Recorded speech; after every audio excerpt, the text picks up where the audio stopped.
Hi, need to get your private pilot license? Don't know where to start? Don't worry, I'll be your guide. So please follow me through this video.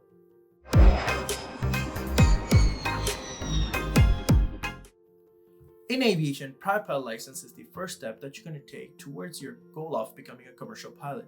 This license will allow you to safely handle the aircraft on ground, in the air, safely take off and land by yourself. There is a misconception among people that if you're a private pilot license holder, that you are allowed to work for a private owner or a private jet. No, that is not the case. Unfortunately, in PPL, only allows you to fly for your own entertainment and hobby. You cannot get paid to fly with this license. That is why it is crucial to get your commercial pilot license in order to fly legally for a hire or a reward. And also, this private pilot license will only allow you to fly under the VFR condition, and also it's only during daytime. What does VFR or visual flight rule mean? Simply, it means that you need a visual ground reference or a horizon in order to fly.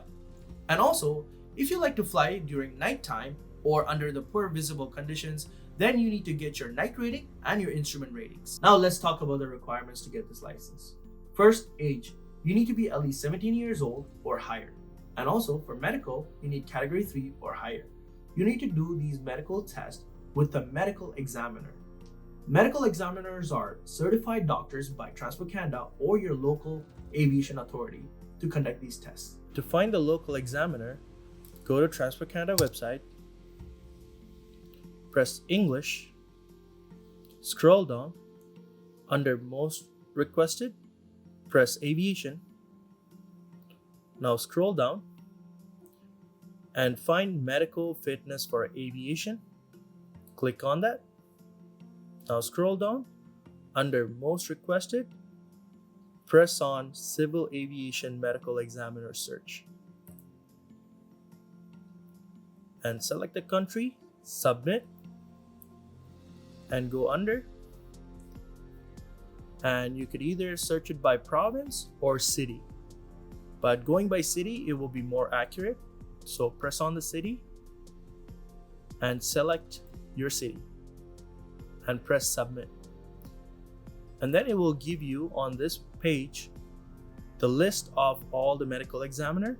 You could click on whichever one you like, or you could search it up by finding their address and finding the nearest one closer to you.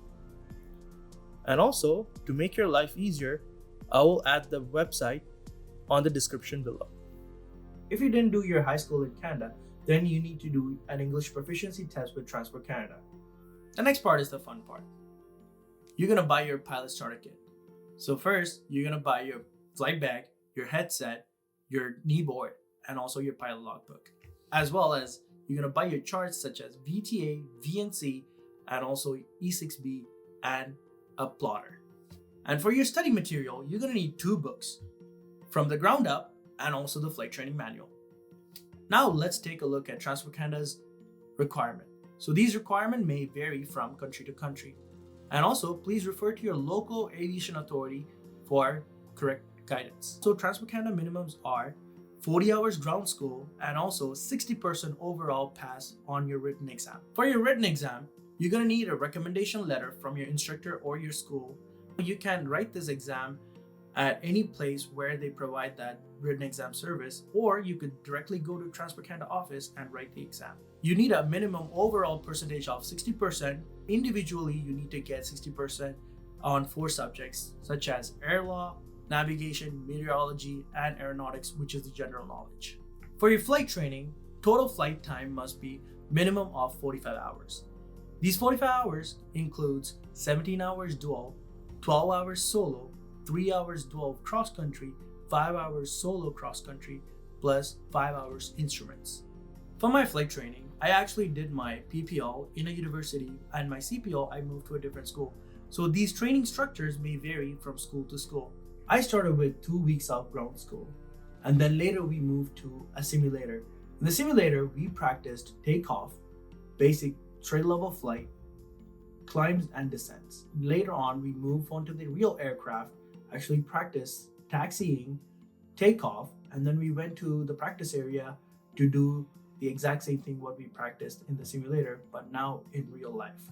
which is straight level flight, climbs, and descent. Slowly, after a few practices in your flight training, then you're going to learn your upper airworks. The upper airworks are basically stalls, spins, spiral dives, and slow flight. Your lower air maneuvers such as precautionary landing, forced approaches, and also your diversions. Between these exercises, you're going to slowly introduce to how to land the aircraft. And when your instructor and you are comfortable with your takeoffs and landings and also handling of the aircraft, then you're going to do your first solo. What do I mean by that? It is basically you, for the first time, you will take off your aircraft and do a circuit, which is a rectangular pattern from your airport that you took off, and then you're going to come back and land safely without the help of your instructor.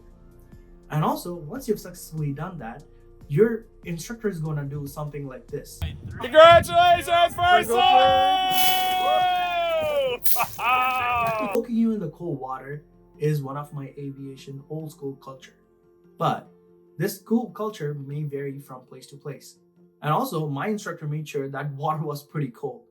It is the most memorable event in my entire training. It's just not for me, but for many pilots, this is one event, their first solo, is one thing that they will never forget in their life. The next portion of your training is going to be cross country.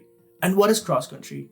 Basically, you're going to take off from your airport and then you navigate through air, and then you're going to land in a different airport, then do the same thing and come back to your airport of the origins.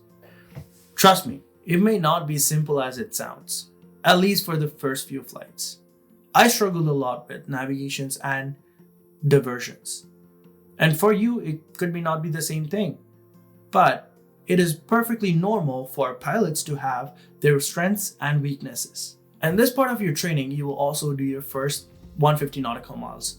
It is basically your first solo cross country that you're going to do that consists of 150 nautical miles total distance plus full stop at 2 different airports from your airport of departure. So once you've done this part of the training, you will soon enter into flight test preparation. In the flight test preparation, they're going to basically review all the skills that you've done all the way until now, and they're going to prepare you for the flight test. Finally, your flight test. And also in the flight test, you will do it with a flight examiner. And then this examiner is there as a final defense for your safety. And don't be afraid of them. They're there just to simply fill in the gaps where you might lack some knowledge of aviation. Anyways, flight test consists of 2 portions, the ground portion and the air portion. You need to pass the ground portion in order to move on to the air portion. The ground portion is an oral knowledge test with an examiner that could last anywhere between 20 minutes to an hour. But don't worry, this exam is an open book exam. As long as you know where to find them, you'll be perfectly fine. Air portion is basically where they're going to test you on all the air maneuvers that you practiced so far. The tip here to pass your flight test is to not rush any of the exercises. And also don't skip any safety checks before any of the exercises. If you fail any safety checks, it's an automatic fail. And also, if you fail more than 2 exams, it's an automatic fail on the flight test. Now let's talk about the training cost. Everything I'm going to mention here is going to be all in Canadian dollars. Transport Canada minimums. Training time. 45 hours will cost you $8,415. 25 hours instructor time, $1,750. 3 hours in the simulator could cost you $255. Other costs such as pilot kit will cost you $363. Ground school, $475. Transport Canada written exam fee, $110. Transport Canada English proficiency test, $100. Transport Canada flight test fee plus 2 hours to rent your aircraft, $774. License sign-off fee, $75. And total cost, $12,317 plus GST. This cost is only for reference. This cost might vary from school to school and from the individual. Don't stress yourself too much. If your training costs go above, it is okay to do additional training. Thank you for watching this video. If you have a question, comment below. If you like this video, please hit that like button Don't forget to subscribe and also press that bell icon to get notified. And also please share it with your friends. Thank you. Have a wonderful day.